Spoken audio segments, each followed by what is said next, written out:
The night the child was born, the rain did not fall gently. It attacked the earth as if the sky itself was angry. Thunder roared endlessly above the small town of Umudora, shaking windows and rattling doors. Inside the modest maternity clinic at the edge of the village, a woman screamed in labor while the midwife whispered prayers under her breath. I know, I'm here. When the baby finally came, the screaming stopped. But not because the child cried. She did not cry at all. The midwife lifted her, waiting for the usual wail that signals life and strength. Nothing came. The room felt heavy. The kerosene lamp flickered violently, and for a brief second, the flame went out completely. In the darkness, the baby opened her eyes. Wide. Calm. Watching. By the time the lamp was relit, the child was still silent, her gaze moving slowly from face to face as if memorizing everyone in the room. A newborn was not supposed to do that. The midwife forced a laugh and tapped the baby's back gently. Still nothing. She is strong, the doctor said, though his voice carried uncertainty. Some children are just quiet. But this child was not quiet. She was observing. They named her Amara. From the beginning, Amara did not behave like other children. At 3 months old, she barely cried. She would lie awake in her crib for hours, staring into corners no one else noticed. Sometimes she would smile at empty spaces. Other times, her expression would turn serious, as though she were listening carefully to a voice too faint for others to hear. Her mother, Chioma, told herself it was imagination. Babies did strange things. That was normal. But when Amara turned 1, the normal excuses began to fade. One afternoon, while Chioma was cooking in the kitchen, she heard her daughter's small voice from the living room. "Oh!" Chioma rushed out in shock. Amara was pointing at the pressing iron that had been left plugged in. No one had told her the word. No one had taught her the danger. Yet she knew. As the years passed, the knowing became more unsettling. Amara would answer questions before they were asked.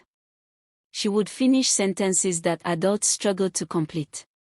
When visitors came to the house, she would study them quietly, then make statements that left everyone uncomfortable.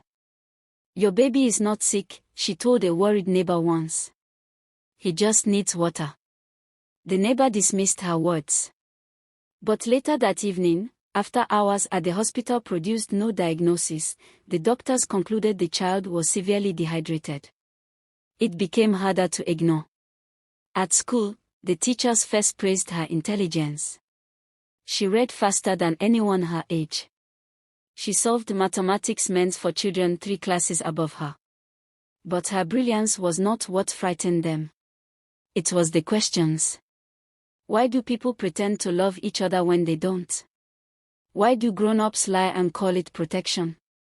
If God sees everything, why do people think they can hide? Her classmates avoided her. They whispered when she walked past. Some claimed she could read minds. Others insisted she spoke to spirits. Amara did not help her reputation. She had a habit of staring directly into people's eyes for far too long. Not in a rude way. Not in a challenging way. Just searching. As if peeling back layers only she could see. The first real incident happened shortly after her 7th birthday. It was past midnight when Amara walked into her mother's bedroom. She did not knock. She did not appear frightened. She simply stood beside the bed. "Wake up," she said calmly. Chioma stirred. "What is it?" "The red light is coming," Amara replied. "They need to wake up." "Who needs to wake up?" But Amara had already turned and walked toward the door. Minutes later, screaming filled the night. The neighbor's house was on fire. Word spread quickly. The strange child had known. From that day, the whispers grew louder.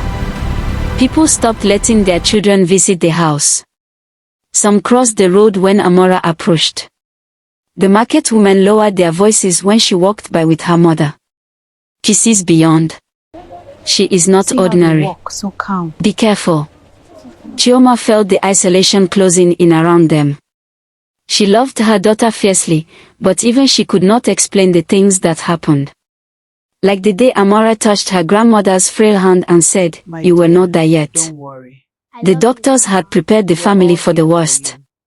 Yet by morning, the fever that had raged for days was gone. By the time she insisted her father delay a business trip because the road is angry, he ignored her warning. A few hours later, he called from the roadside, shaken. A major accident had blocked the highway just ahead of where he would have been. Luck, some said. Coincidence, others argued. But coincidences do not repeat themselves so precisely. As Amara grew older, she became quieter. She no longer volunteered information. She no longer answered questions that had not been asked. Instead, she watched. And the watching made people uneasy. Then something happened that changed everything. A child from the village went missing.